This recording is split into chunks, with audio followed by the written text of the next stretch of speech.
حضرت حسن بصری رحمۃ اللہ علیہ اللہ کے قریبی دوست تھے، تو ان کی خدمت کے اندر ایک عورت آئی اور اس نے آ کے حضرت حسن بصری رحمۃ اللہ علیہ سے ایک عرض کی، اور وہ یہ تھی کہ حضور میری ایک جوان بیٹی دنیا سے رخصت ہو گئی ہے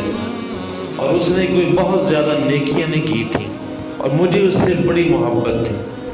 میں اس کے لیے بڑی دعائیں کرتی ہوں، تو میری خواہش ہے کہ میں دیکھوں کہ وہ اس وقت کس حال میں ہے، اللہ تبارک و تعالیٰ نے اسے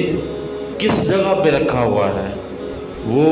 آسانی میں ہے یا مشکل کے اندر ہے، تو کوئی ایسی پڑھائی دے دیں، کوئی ایسا وظیفہ دے دیں تاکہ میں اپنی بیٹی کی حالت سے واقف ہو سکوں۔ تو حضرت حسن بصری رحمۃ اللہ علیہ نے ایک وظیفہ دیا اس خاتون کو، اس نے پڑھنا شروع کر دیا، چند دن گزرے تو وہ بیٹی اس کے خواب کے اندر آ جاتی ہے اور نظر آئی، اور اس حال میں ہے کہ اس کے جسم کے اوپر تارکول، یعنی یہ پہاڑوں کے اندر کچھ درخت ہوتے ہیں، ان کے اندر سے یہ گوند ٹائپ ایک چیز نکلتی ہے، بڑی سخت اور بڑی مضبوط ہوتی ہے اور چبھنے والی ہوتی ہے، اس کا بنا ہوا لباس اس نے پہنا ہوا ہے، اور وہ لباس بڑا تکلیف دہ ہوتا ہے۔ پھر اس کے ہاتھوں کے اندر بیڑیاں ہیں، ہاتھوں کے اندر زنجیریں، پاؤں کے اندر بیڑیاں،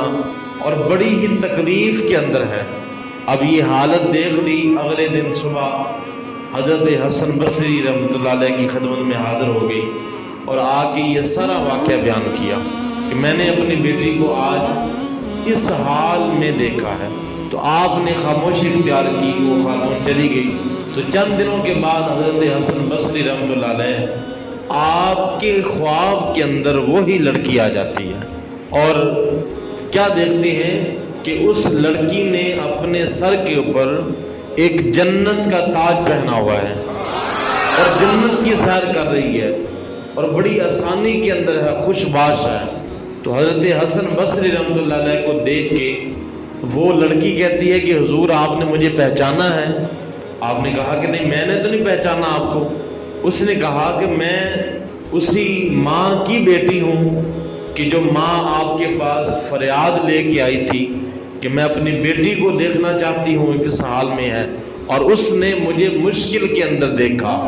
اور آج جو ہے اللہ نے میرے اوپر فضل کر دیا ہے، مجھے اللہ نے جنت عطا فرما دی ہے۔ تو میں وہی لڑکی ہوں کہ جس کو میری ماں نے عذاب کے اندر جو ہے وہ مشکل وقت کے اندر دیکھا۔ تو پوچھا کہ بیٹا یہ اللہ نے تمہارے اوپر یہ فضل، یہ کرم کیسے کیا، کیا معاملہ پیش آیا؟ تو وہ لڑکی بتاتی ہے کہ حضور ایک دن ایسا ہوا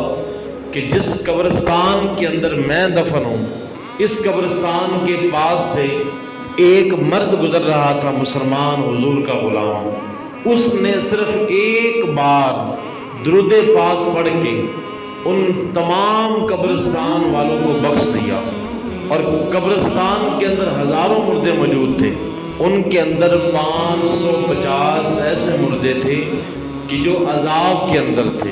باقی سارے اپنے نیکیوں کے اندر، اپنے نیکیوں کے ماحول کے اندر خوش تھے، اور وہ نیک لوگ تھے، ان کے پیچھے پڑھنے والا بھی تھا، تو اس لیے وہ قبر کے اندر آسانی کے اندر تھے، لیکن ان کے اندر 550 قبریں ایسی تھیں کہ جو عذاب کے اندر تھیں۔ تو جب اس نے، ایک مسلمان نے، حضور کی امتی نے ایک بار درود پاک پڑھ کے ان قبرستان والوں کو اس کا ثواب بخشا، تو اللہ تعالیٰ کی ذات نے اتنا کرم کیا، صرف ایک بار درود پاک پڑھنے سے اللہ نے ہر قبر کے اندر نور کو بھی داخل فرما دیا، قبر والوں کو اس عذاب سے بھی محفوظ فرما دیا، اور سب کو جنت عطا فرما دیا۔ تو یہ کتنا بڑا وظیفہ ہے درود پاک، کہ اگر دیکھا جائے تو درود سے بڑا کوئی وظیفہ دنیا کے اندر موجود نہیں ہے۔ تو اگر ہم